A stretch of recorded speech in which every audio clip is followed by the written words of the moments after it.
আসসালামু আলাইকুম। Hello viewers, চলে আসছি আপনাদের জন্য দেখুন পাট শাকের রেসিপি নিয়ে।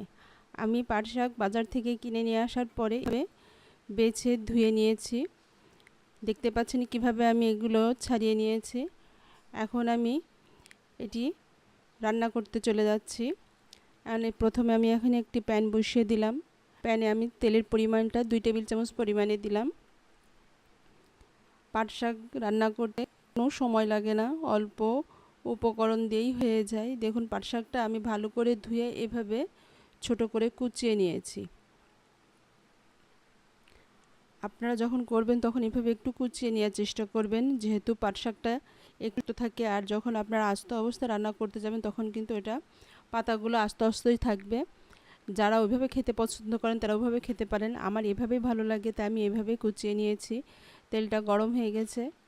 এখন আমি এখানে দিয়ে দিব 1 কাপ পরিমাণে পেঁয়াজ, আর দিয়ে দিচ্ছি কাঁচামরিচ কুচি। এখানে আমি কাঁচামরিচটা একটু ঝাল করেই দিব বলে একটু কাঁচামরিচ বেশি দিয়েছি। আপনারা চাইলে আপনাদের ঝালের পরিমাণটা বাড়িয়ে বা কমিয়ে দিতে পারেন। আর এখানে আমি রসুন ব্যবহার করব না, শুধু পেঁয়াজ দিয়েই আমি এই শাকটি ভাজি করব।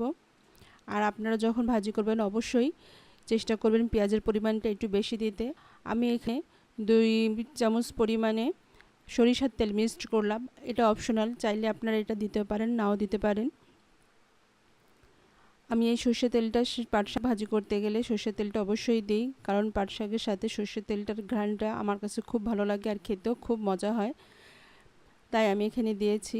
আর পেঁয়াজটা আমি একবারে লাল করব না, এভাবে কাঁচা অবস্থায় আমি কিন্তু পাট শাকটা ভাজি করব। আমি প্রথমে কিছুটা কাঁচামরিচ দিয়েছি এবং আবারও কিছুটা দিয়ে দিলাম। আপনারা দেখতে পাচ্ছেন ঝালের পরিমাণটা আমি বেশি দিয়েছি। আপনারা চাইলে, আমি আবারও বলছি, আপনারা চাইলে ঝালের পরিমাণটা বাড়িয়ে বা কমিয়ে দিতে পারেন। হ্যালো বন্ধুরা, আপনারা যেখান থেকে আমার এই রেসিপিটি দেখছেন অবশ্যই আপনারা আমার এই চ্যানেলটিকে সাবস্ক্রাইব করবেন, বেল আইকন বাটনে ক্লিক করবেন এবং নতুন নতুন রেসিপি দেখার জন্য আপনারা আমার কমেন্টস বক্সে কমেন্টস করতে পারেন। আর কে কোথা থেকে দেখছেন অবশ্যই এটি জানাবেন। প্লিজ প্লিজ আমার চ্যানেলটিকে সাবস্ক্রাইব করবেন, লাইক কমেন্টস করতে এবং শেয়ার করতে ভুলবেন না। আমি এখানে পাট শাক কুচিটা দিয়ে দিচ্ছি, আর দিয়ে দিচ্ছি সামান্য লবণ। আপনারা এটা পাট শাকের পরিমাণটা বুঝে লবণটা দেবেন। সবসময় লবণের পরিমাণটা একটু কম দেওয়ার চেষ্টা করবেন পাট শাকের ভিতরে, তাহলে পাট শাকটা খুব মিষ্টি মিষ্টি লাগবে। আর লবণের পরিমাণটা যদি সামান্য বেশি হয় তাহলে কিন্তু পাট শাকটা খেতে ভালো লাগবে না। আপনারা দেখতেই পাচ্ছেন দেওয়ার সাথে সাথে কিন্তু পাট শাকটা একদম সফট হয়ে গেছে। আমি প্রথমে কিছুটা দিয়েছি, আমি বাকি যেটুকু ছিল সেটুকু এখন দিয়ে দিলাম, দিয়ে আবারও একটু উল্টে দিচ্ছি। অবশ্যই চেষ্টা করবেন পাট শাকের যে কালারটা এটা যেন মানে ঠিক থাকে। এটা যখনই ঠিক থাকবে তাহলে দেখুন এর গুণাগুণটাও অবশ্যই আপনার পারফেক্টভাবে পাবেন। আমি এভাবে সামান্য একটু উল্টে আমি কিছু সময়ের জন্য চারিপাশ থেকে এভাবে এক জায়গায় করে আমি ঢাকনা দিয়ে ঢেকে দিব। আমি 2-3 মিনিট পরেই ফিরে আসছি। ফিরে আসলে দেখছেন আমার শাকের কালারটা এবং এর অবস্থানটা দেখলে বুঝবেন এতে সামান্য একটু পানি বেরিয়েছে। এই পানিটা কিন্তু একটু নাড়তে নাড়তে কিন্তু পানিটা শুকিয়ে যাবে। আর শাকটা কিন্তু আমার প্রায় হয়ে আসছে। আমি আবারও একটু চারপাশ থেকে উল্টে দিচ্ছি। খুব ঝটপট কিন্তু রান্না হয়ে যাবে। আর এই পাট শাক রান্না করতে গেলে যদি আপনি এখান থেকে সরে যান তাহলে কিন্তু পাট শাকটা দেখবেন ধরে যাবে, নিচে লেগে যেতে পারে। তো অবশ্যই চেষ্টা করবেন পাট শাকটা দাঁড়িয়ে থেকে রান্না করার জন্যে। আমি আবারও একটু ঢেকে দিয়েছি। দেখুন এখন পাট শাকের যে পানিটুকু বেরিয়েছিল সেই পানিটাই কিন্তু আমার পাট শাকটাকে একদম সফট করে দিয়েছে। পাট শাকটা আমার কিন্তু হয়ে গেছে, দেখতেই পাচ্ছেন। আর পাট শাক কিন্তু যেরকম আপনারা দেখছেন একটু ভিজে ভিজে, এরকম কিন্তু একটু ভিজে ভিজে থাকবে। একবার যদি শুকনো করতে চান তাহলে এটা খসখসে হয়ে যাবে, সফট আর থাকবে না। তাই অবশ্যই এরকম নরম অবস্থায় কিন্তু আপনাকে শাকটা নামিয়ে নিতে হবে। শাকটা কিন্তু আমার হয়ে গেছে, আমি এখন এটি নামিয়ে নিব। এখন আমি চলে আসছি আরও একটি রেসিপি নিয়ে, সেটি হচ্ছে এখানে আমি প্রথমত প্যানেতে আমি এখানে কয়েকটি শুকনো মরিচ প্রথমে একটু লাল করে ভেজে নেব।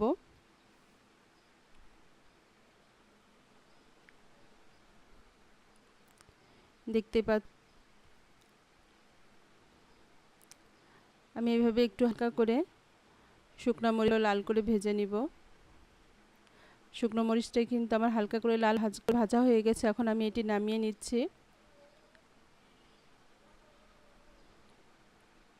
আর দিয়ে দিচ্ছি বাদাম।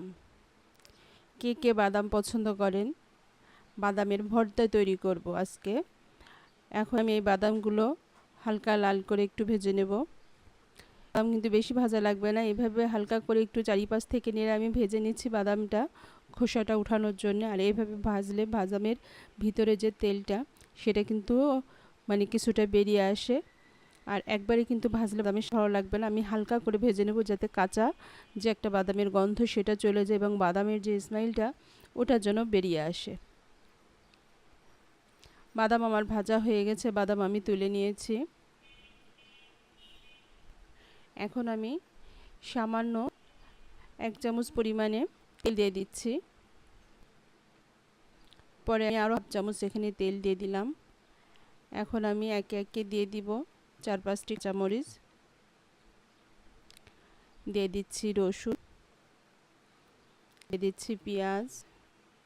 আপনারা বাদাম যখন নেবেন বাদামের পরিমাণটা এখানে নেবেন। আমি এখানে 5-6 পিস রসুনের কোয়া নিয়েছি আর আমি এখানে 2টি পেঁয়াজ নিয়েছি।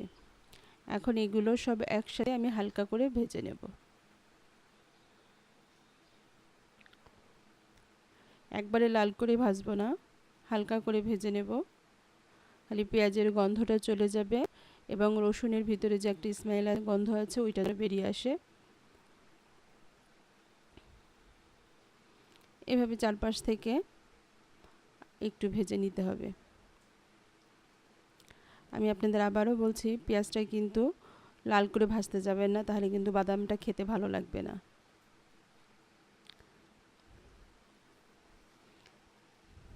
কারা কারা বাদামের ভর্তা পছন্দ করেন অবশ্যই আমাকে কমেন্টস করে বলবেন। এখন এরই ভিতরে আমি দিয়ে দিচ্ছি সামান্য লবণ। এটা চাইলে পরেও দিতে পারেন।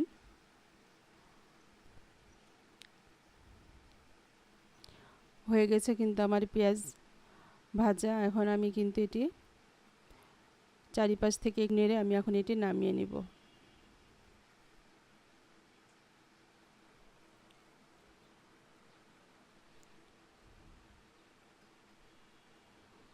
এখন আমি এটি নামিয়ে নিচ্ছি।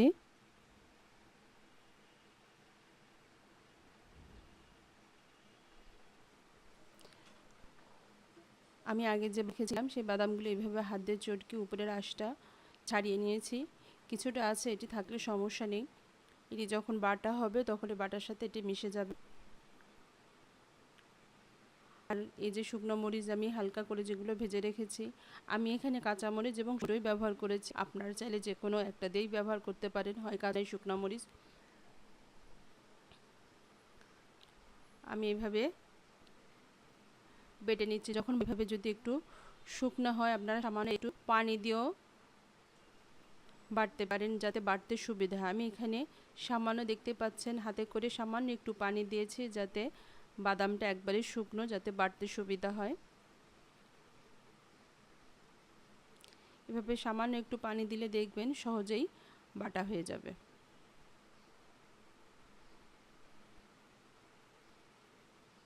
বাদাম আমার একবার বাটা হয়ে গেছে, আমি এখানে আর একটা বাটা দিব। এক বাটাতে যখন যদি ভিতরে কিছুটা বাদামের অংশ থেকে থাকে, গোটা থেকে থাকে, দ্বিতীয় বাটা দিলে কিন্তু দেখবেন সেটিও একবারে মিশে যাবে।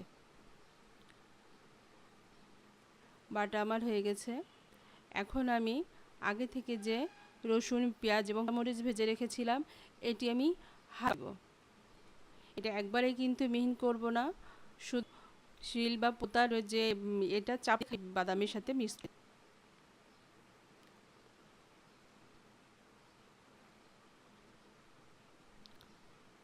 এভাবে বেটে আমি বাদামের সাথে পেঁয়াজের সাথে খুব ভালো করে মিশিয়ে নেব। আর আমি কিন্তু আগে থেকে লবণটা দিয়ে দিয়েছি। আপনারা যারা মানে আগে থেকে লবণ দেবেন না তারা কিন্তু এভাবে পরে বাদাম বাটার সময় কিন্তু লবণটা দিয়ে নিতে পারেন। আর অবশ্যই কিন্তু গালে একটু দিয়ে দেখে নেবেন লবণটা ঠিকমতোভাবে হলে না। কষ্ট করে যখন ভর্তা করবেন, ভর্তাটা যদি খেতেই ভালো না লাগে আর লবণের স্বাদটা যদি ঠিকমতো না হয় তাহলে কিন্তু মোটেও ভালো না। তো তো অবশ্যই এই জিনিসটা দিকে খেয়াল করবেন। এভাবে মাখানো আমার হয়ে এত সুন্দর একটা আসছে, আপনারা না খেলে কিন্তু বুঝতেই পারবেন না। যারা খেয়েছেন তাদের জন্য না, যারা না খাননি তাদের জন্য বলছি, আপনারা অবশ্যই বাসায় ট্রাই করে সকলকে নিয়ে খেতে পারেন। তৈরি হয়ে গেছে কিন্তু আমার বাদামের ভর্তা। আমি এখন এটি তুলে নিচ্ছি, করেই তৈরি করেছি। এইভাবে গরম ভাতের সাথে এই বর্ষাকালে দেখবেন এভাবে, এই যে আমার পাট শাক ভাজি আর বাদাম ভর্তা, গরম ভাত খেতে যে কি মজাদার। একবার হলো এভাবে বাসাতে সকলকে নিয়ে খেয়ে দেখতে পারেন, সকলে তৃপ্তি ভরে খাবে। আর ভর্তা পছন্দ করে না এমন কিন্তু মানুষ খুঁজে পাওয়া যায় না। তো অবশ্যই রেসিপি দেখে আমার চ্যানেলটিকে সাবস্ক্রাইব করবেন, আমার চ্যানেলের পাশেই থাকবেন। আল্লাহ হাফেজ।